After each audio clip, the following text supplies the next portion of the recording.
প্রায় তো বাড়ির ছাদে বা খোলা মাঠে চকচকে কিছু প্যানেল চোখে পড়ে, তাই না? আচ্ছা, কখনো কি মনে প্রশ্ন জেগেছে যে এগুলো ঠিক কিভাবে কাজ করে? কিভাবে সূর্যের সাধারণ আলোটা সরাসরি আমাদের ঘরের ফ্যান বা লাইট জ্বালিয়ে দেয়? চলুন আজ এ ব্যাপারটাই একটু সহজ করে বোঝা যাক।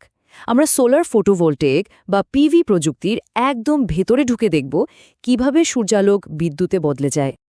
তো শুরুতেই একটা জরুরি বিষয় পরিষ্কার করে নেওয়া ভালো। সোলার প্রযুক্তি কিন্তু মূলত দুই রকমের হয়। একটা হলো সোলার থার্মাল, যেটা সূর্যের তাপকে কাজে লাগায়, যেমন ধরুন জল গরম করার জন্য। আর আমরা আজকে যেটা নিয়ে কথা বলবো সেটা হলো সোলার ফটোভোল্টেইক বা পিভি। এটা সরাসরি সূর্যের আলোকে মানে লাইটকে বিদ্যুতে পরিণত করে। মূল পার্থক্যটা তাহলে কি? একটা তাপ ব্যবহার করে আর অন্যটা আলো। তাহলে এই আলো থেকে বিদ্যুৎ তৈরির পেছনের মূল আইডিয়াটা আসলে কি? চলুন এই প্রক্রিয়ার একেবারে গোড়ায় যাওয়া যাক। দেখুন, ফটোভোল্টেইক শব্দটার মধ্যেই কিন্তু এর পুরো ব্যাপারটা লুকিয়ে আছে। এটা এসেছে দুটো গ্রিক শব্দ থেকে, ফটো যার মানে হলো আলো, আর ভোল্টেইক যা বিদ্যুৎ সম্পর্কিত। তার মানে ফটোভোল্টেইক কথাটার আক্ষরিক অর্থই হলো আলো থেকে বিদ্যুৎ। কি সহজ, তাই না? আচ্ছা, একটা পুরো সোলার পাওয়ার সিস্টেমকে যদি আমরা ভাঙতে শুরু করি, তাহলে এর ভেতরে ঠিক কি পাওয়া যাবে? চলুন এর সবচেয়ে বড় অংশটা থেকে শুরু করে একদম ক্ষুদ্রতম একক পর্যন্ত যাই। আমরা বাইরে থেকে সাধারণত যা দেখি তা হলো ছাদে বা মাঠে বসানো একটা কমপ্লিট সোলার অ্যারে। এটা তো হলো পুরো সিস্টেমটার সবচেয়ে বড় আর দৃশ্যমান অংশ, কিন্তু আসল জাদুটা তো এর ভেতরেই লুকিয়ে আছে। এই পুরো গঠনটা অনেকটা ইটের দেয়ালের মতো। ভাবুন তো, অনেকগুলো ছোট্ট ছোট্ট স্বতন্ত্র সেল একসাথে মিলে তৈরি করে একটা মডিউল, যেটাকে আমরা সাধারণত সোলার প্যানেল বলি। আবার এরকম অনেকগুলো মডিউল বা প্যানেলকে একসাথে জুড়ে দিলেই তৈরি হয়ে যায় একটা সম্পূর্ণ অ্যারে। এখন প্রশ্ন হলো, ওই ছোট্ট সেলটার ভেতরে আসলে কি ঘটে? ব্যাপারটা হলো, যখন সূর্যের আলো ওই সেলের সেমিকন্ডাক্টর উপাদানের ওপর এসে পড়ে, তখন এটা সেখান থেকে ইলেকট্রনগুলোকে ধাক্কা দিয়ে বের করে দেয়। আর এই মুক্ত ইলেকট্রনগুলোর স্রোতিত বিদ্যুৎ, এই ঘটনাটাকেই বলা হয় ফটোভোল্টেইক এফেক্ট। কিন্তু এখানে একটা ব্যাপার আছে। একটা মাত্র সেল কিন্তু খুব বেশি শক্তিশালী নয়। এটা তৈরি করে মাত্র আধা ভোল্টের মতো বিদ্যুৎ, খুবই সামান্য।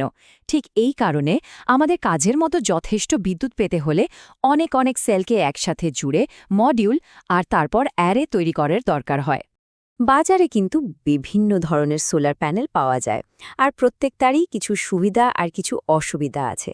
চলুন এক ঝলকে দেখে নেওয়া যাক প্রধান অপশনগুলো কি আর তাদের মধ্যে আসল পার্থক্যটা কোথায়।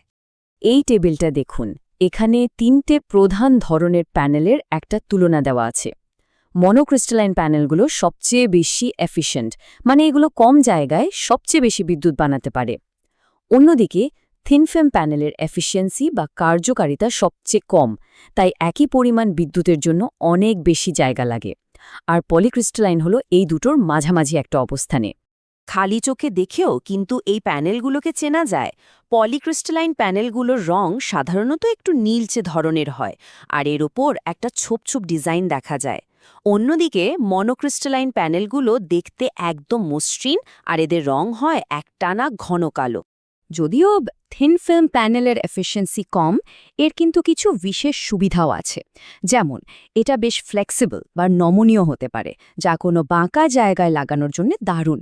আর এটা বানাতেও খরচ কম, তাই কিছু বিশেষ ক্ষেত্রে যেখানে হয়তো ফ্লেক্সিবিলিটি বা কম খরচটাই বেশি জরুরি, সেখানে কিন্তু এটা একটা দারুণ অপশন। আচ্ছা, একটা প্যানেলের গায়ে যে ওয়াটের রেটিং লেখা থাকে, বাস্তবে কি ঠিক ততটাই বিদ্যুৎ পাওয়া যায়? উত্তরটা হলো না, ঠিক ততটা পাওয়া যায় না। চলুন দেখি কোন কোন বাস্তব কারণগুলো একটা প্যানেলের আউটপুটকে কমিয়ে দেয়। প্রথম এবং সবচেয়ে গুরুত্বপূর্ণ ফ্যাক্টর হল ভৌগোলিক অবস্থান, মানে প্যানেলটা কোথায় বসানো হচ্ছে। এই ম্যাপটা দেখলেই বোঝা যাচ্ছে যে পৃথিবীর সব জায়গায় কিন্তু সমান রোদ পাওয়া যায় না। যেমন মরুভূমি এলাকায় রোদ অনেক বেশি, আবার মেরু অঞ্চলের দিকে অনেক কম। সুতরাং একটা সিস্টেম কতটা বিদ্যুৎ দেবে তা অনেকটাই নির্ভর করে এটা কোথায় আছে তার উপর।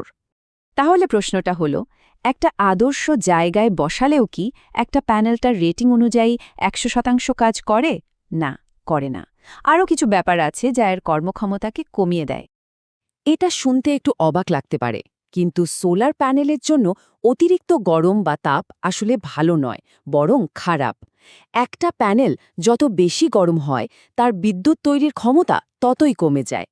এই গ্রাফে পরিষ্কার দেখা যাচ্ছে তাপমাত্রা বাড়ার সাথে সাথেই সব ধরনের প্যানেলের পাওয়ার আউটপুট কমতে শুরু করেছে। তার মানে তাপ হল এফিসিয়েন্সির শত্রু।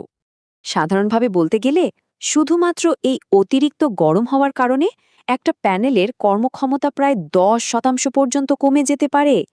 এটা কিন্তু বেশ বড় একটা সংখ্যা, যা সিস্টেম ডিজাইন করার সময় মাথায় রাখা খুব জরুরি। তাপ ছাড়াও আরও কিছু বিষয় আছে, যেমন ধরুন প্যানেলের ওপর ধুলো ময়লা জমা হওয়া, কোনো গাছ বা বিল্ডিংয়ে ছায়া পড়া, প্যানেলটা ঠিক কোন দিকে আর কত ডিগ্রি কোণে বসানো হয়েছে, এমনকি সময়ের সাথে সাথে প্যানেলের কার্যক্ষমতাও স্বাভাবিকভাবেই একটু একটু করে কমতে থাকে। এই সব কিছু মিলেই কিন্তু আসল আউটপুটটা নির্ধারিত হয়। তাহলে এত সব আলোচনার পর সোলার পিভি প্রযুক্তির সুবিধা আর চ্যালেঞ্জগুলো কি দাঁড়ালো, চলুন ব্যাপারটা সংক্ষেপে গুছিয়ে নেওয়া যাক। সুবিধার কথা বললে প্রথমেই আসে যে এটি পরিবেশ বান্ধব, কোনো জ্বালানি লাগে না, কোনো দূষণও হয় না। এটা খুবই নির্ভরযোগ্য, কারণ এর ভেতরে কোনো নড়াচড়ার মতো যন্ত্রাংশ নেই। সিস্টেমকে প্রয়োজন মতো ছোট বা বড় করা যায়, আর সবথেকে বড় কথা, এটা বিদ্যুৎ বিল কমাতে দারুণভাবে সাহায্য করে। তবে এর কিছু চ্যালেঞ্জও আছে, যেমন শুরুতে এটা বসানোর খরচটা বেশ বড় একটা বাধা হতে পারে। আপনার কতটা জায়গা লাগবে তা নির্ভর করে প্যানেলের এফিসিয়েন্সির উপর। আর সবচেয়ে বড় সীমাবদ্ধতা হলো এটা শুধুমাত্র দিনের বেলাতেই বিদ্যুৎ তৈরি করে, রাতে বা খুব মেঘলা দিনে এর উৎপাদন প্রায় বন্ধই থাকে। এই আলোচনা শেষ করার আগে চলুন একটা প্রশ্ন নিয়ে ভাবা যাক।